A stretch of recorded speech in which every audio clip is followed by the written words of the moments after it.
I refuse to marry a man who earns just $900 a month.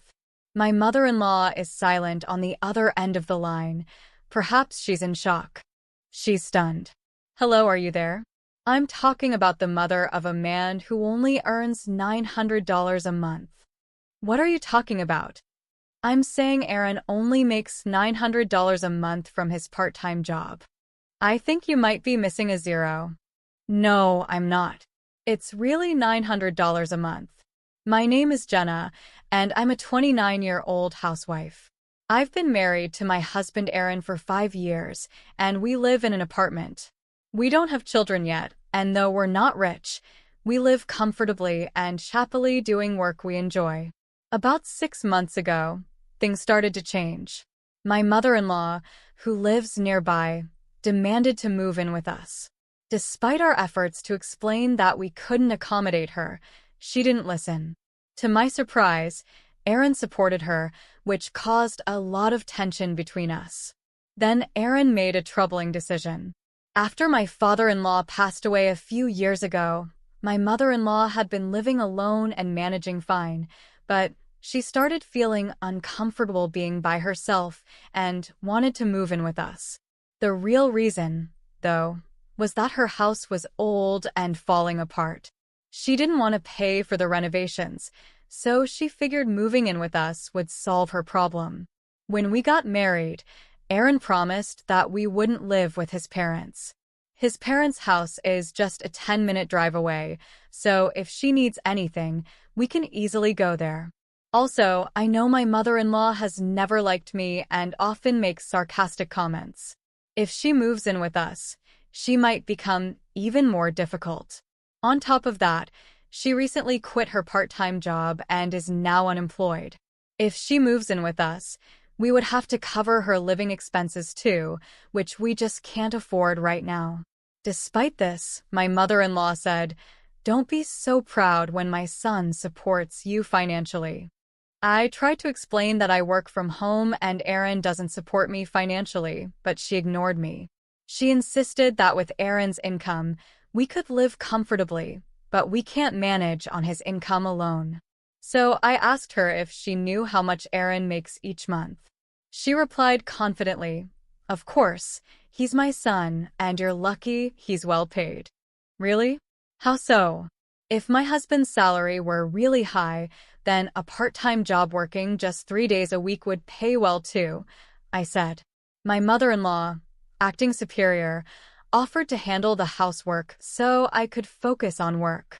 She then criticized me, saying, "You can't manage your finances well even though my son earns so much.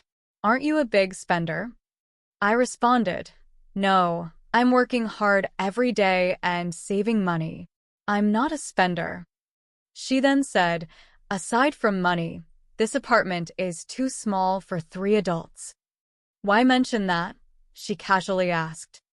"Do you want to move to a bigger place or buy a house?" Aaron, influenced by his mother, started to change his mind.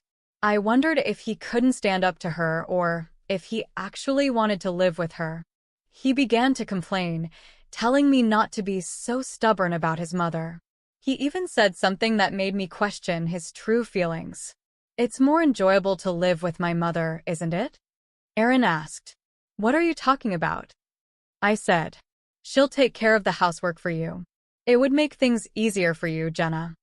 Aaron seemed fully on board with the idea of moving in with his mother. I didn't know what to do. I tried to resist as much as I could, but out of frustration, Aaron took drastic action. While I was out for the day, he moved out of our apartment. When I came home that night and saw that his things were gone, I immediately called him. "Where are you? All your stuff is missing." "Yes, I moved out." "You moved out? Where did you go?" "I bought a house." "Bought a house? With what money?" Hello?" It sounded like my mother-in-law was covering the phone. "Yes, that's right. My son and I will be living in the new house for a while. We might move in with you later if you change your mind. You probably can't even afford the rent there on your own. You better be sorry." "Okay, well, excuse me?" "Hello." My mother-in-law kept making sarcastic comments, but I felt ridiculous and ended the call quickly. They bought a house. They must be lying. There's no way Aaron and my mother-in-law could afford a house with their finances. I don't know where they are, but they can do whatever they want. Honestly, I can live on my own without Aaron and manage financially. I was already paying the rent myself, so I'm not worried. I started seriously thinking about divorce. A few days later, I got a call from my brother. Hey Jenna, long time no talk. You know Aaron and his mother are at my house, right? What? My brother owns a house, and after he bought it, he got transferred. I've been managing the house since then. Hold on a second. I immediately checked the safe in the bedroom.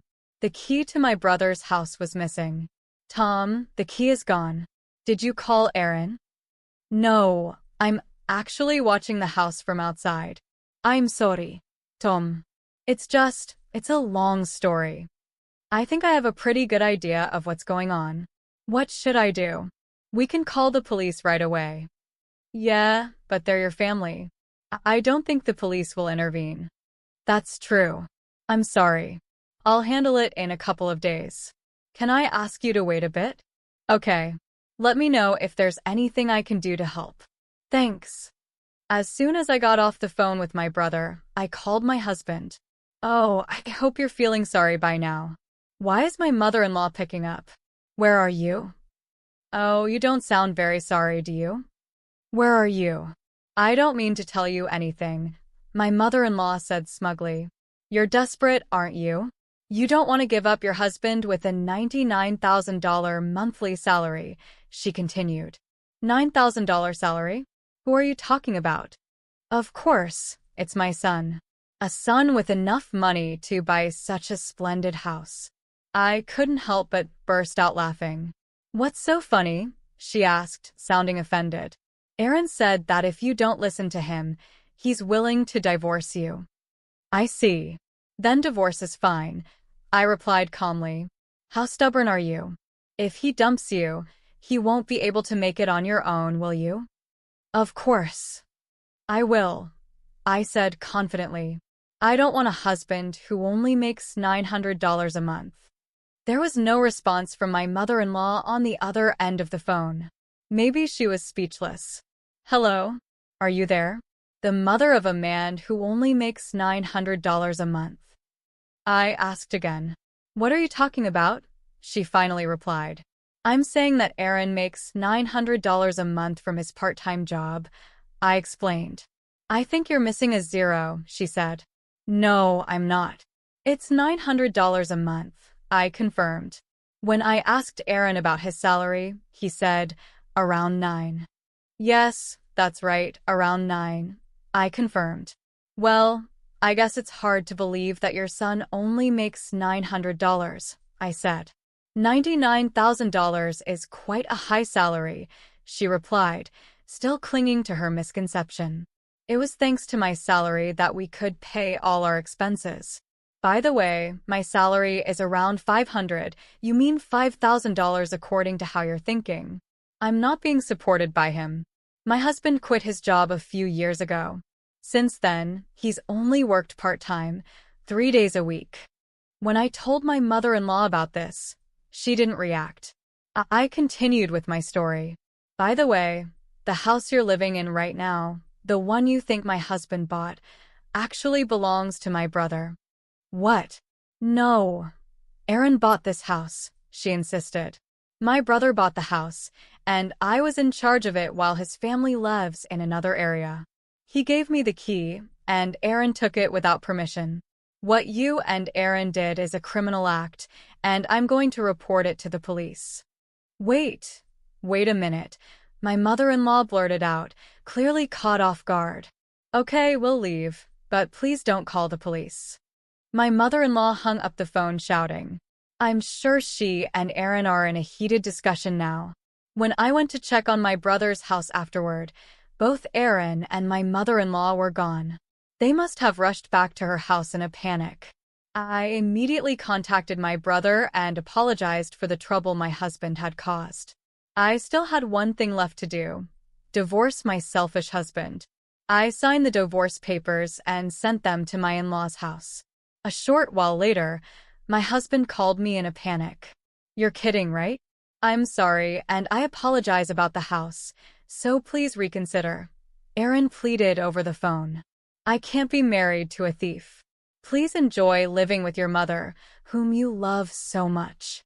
I can't stay with someone who doesn't respect me. Get a full-time job and good luck making $9,000 a month," I replied firmly. Aaron didn't sign the divorce papers right away, so I hired a lawyer. With legal help, the divorce was granted without much hassle. I was finally free from the impossible situation of dealing with my husband and mother-in-law trying to force me into living with them. My ex-husband and mother-in-law continued to live in a shabby house. Aaron tried to find a full-time job by going to the unemployment office, but because he had been working part-time for so long, it was difficult for him to find a company willing to hire him full-time.